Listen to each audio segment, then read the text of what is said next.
Harry Lintz was born in West Reading, PA on March 31st in 1947. His parents were Harold and Angie Lintz. He went to Holy Name High School, then went to an engineering school for half a year. His father also served in the military. After college, he had nothing to do and decided to enlist at the age of 20. He left his parents and soon-to-be wife behind. When he arrived to Fort Dix, he was placed in the Army. They chose for him to be an EOD, Explosive Ordnance and Disposal Technician.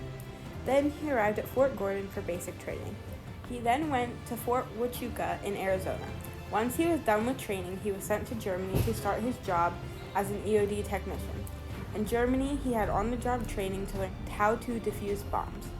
He got to meet many new people from many of the other states because of his time there. He learned some German so he could communicate with people there. What was training with that equipment like?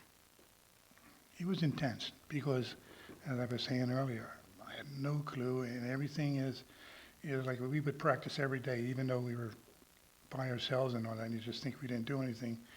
We had to learn, like what the Russians did or the Germans, ammunition and their ordnance were. So we had books to read, and we would practice on the material we had there.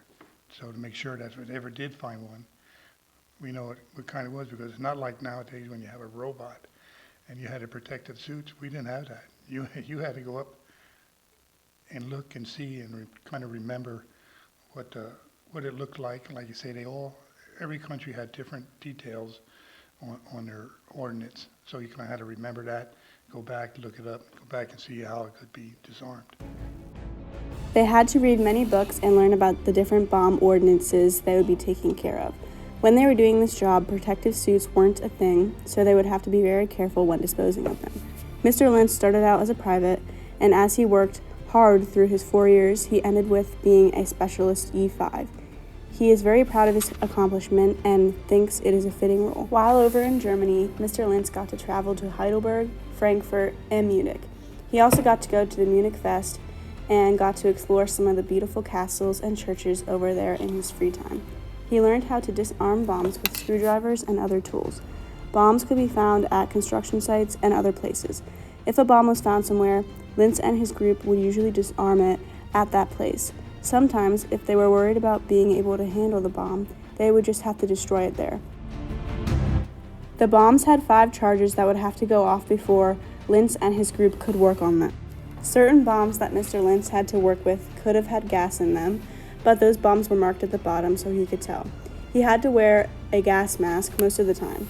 The different bombs he disposed of were multiple types of grenades, multiple types of mortars, and 2,000-pound aerial bombs.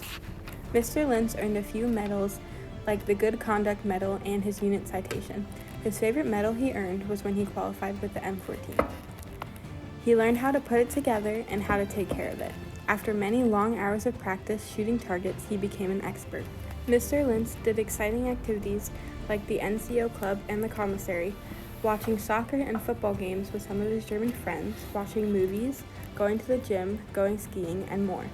Mr. Lintz was able to stay in touch with his family and friends at home by calling them and writing letters to them. Every now and then, Harry and his group would have a bomb scare. That meant they had to call everyone in and tell them about a certain unexpected bomb that was found. Mr. Lintz found these fun because he could hang out with his friends. On the day that Mr. Lintz's service ended, he was in the 3rd EOD in Augsburg and was flown back to Fort Dix. After his service, he returned directly back to his home. He joined the VFW in Sinking Spring. His parents were happy to see him. Lintz fortunately wasn't affected in any negative way by his service and some of the things he saw. He has a good time discussing the many memories made in his service. When Lintz got back home, he took about a week off from work to take some time to readjust. He already had a set job lined up for him at Carpenter Technology, working there in the melt shop with his father. He worked in the melt shop, which is very hot, about 3,000 degrees furnace temperature. Mr. Lintz was changed by his service in many ways.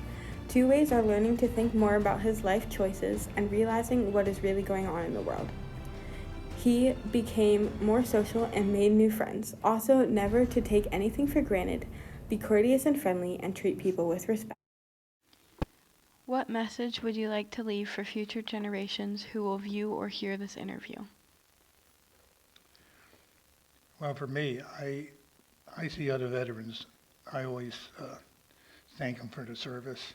Or if somebody will see me at a store, whatever, or something, I'll have on a hat or whatever, and they'll thank me for my service. And I think all veterans deserve some kind of acknowledgement. It's you know, as I said before, I mean, freedom's not free. You had the Army and Navy, Marines, Air Force that make it free for you to be doing what you're doing. And my oath of enlistment, enlistment has no expiration date. So if you need me, I'm there. But I think all veterans need to be respected. We both thank Mr. Lintz for his service and all that he did for our country.